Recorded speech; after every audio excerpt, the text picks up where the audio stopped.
Buongiorno amici di Soggetto per l'Italia, finalmente iniziamo una nuova rubrica con delle tecniche un po' diverse, insomma dovrebbero essere dei video un po' più carini questi, che vi accompagnano in giro per l'Italia, sperando di darvi degli spunti di viaggio e di spingervi a scoprire questo paese straordinario, perché lo scopo di questo canale è questo: far vedere la bellezza che tutti noi ogni giorno abbiamo negli occhi costantemente. Oggi ce ne andiamo a Bassano del Grappa, una cittadina del Veneto orientale, super carina, un gioiello, tutto da scoprire. Andiamoci assieme. Ciao! Ci troviamo a Bassano del Grappa, sulle sponde del Brenta. Quello che salta agli occhi, muovendo i primi passi in direzione del centro, è che si ha l'impressione di trovarsi in uno di quei luoghi incantati che alla fine ti lasciano addosso qualcosa che finirai per portare con te.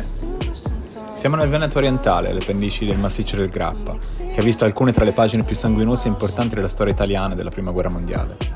Bassano è una cittadina elegante e preziosa, ed è famosa in primo luogo per il suo ponte vecchio, realizzato interamente in legno per garantire flessibilità di costruzione e resistenza nella seconda metà del Cinquecento su progetto di Andrea Palladio.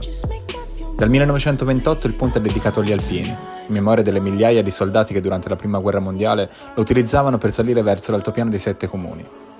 Oggi è conosciuto anche come Ponte degli Alpini. Proprio grazie al suo ponte, Bassano del Grappa è stata definita nel 2008 a titolo onorifico Capitale degli Alpini. Di sabato il centro, che mantiene pressoché intatto il suo impianto rinascimentale, con qualche parentesi medievale, si riempie di persone provenienti dalle cittadine limitrofe. Oggi, come vedete, c'è il mercato. Piazza della Libertà, centro nevralgico cittadino, si riempie di persone che sorridono e si affollano ai banchetti, sotto lo sguardo vigile di San Bassiano, patrono locale che osserva benevolo la piazza sottostante. Bassano è anche la città della grappa, ovviamente, certo, non potevamo andare via senza nominarla, ma non solo. A Bassano infatti esiste una bevanda tipica che prende il nome di mezzo e mezzo, e l'hanno inventata proprio qui, alla destilleria Nardini. Il mezzo e mezzo nacque nel 1970 e la leggenda narra che fu proprio un cliente a unire, non si sa se per caso o per volontà, due ingredienti tipici di quella distilleria, il rabarbano Nardini e il rosso Nardini, dando vita, appunto, al mezzo e mezzo. Di meraviglie ce ne sono tante altre. Sono nascoste, vanno scovate, cercate e vissute. Il bello dei posti alla fine è un po' quello. Per quanto provi a raccontarli, non puoi carpirne i segreti. Non tutti perlomeno.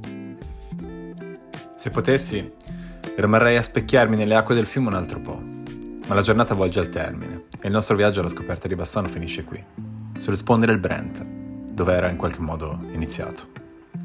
Vi saluterò qui dunque, dandovi appuntamento al prossimo viaggio, in giro per l'Italia, chissà dove. A presto!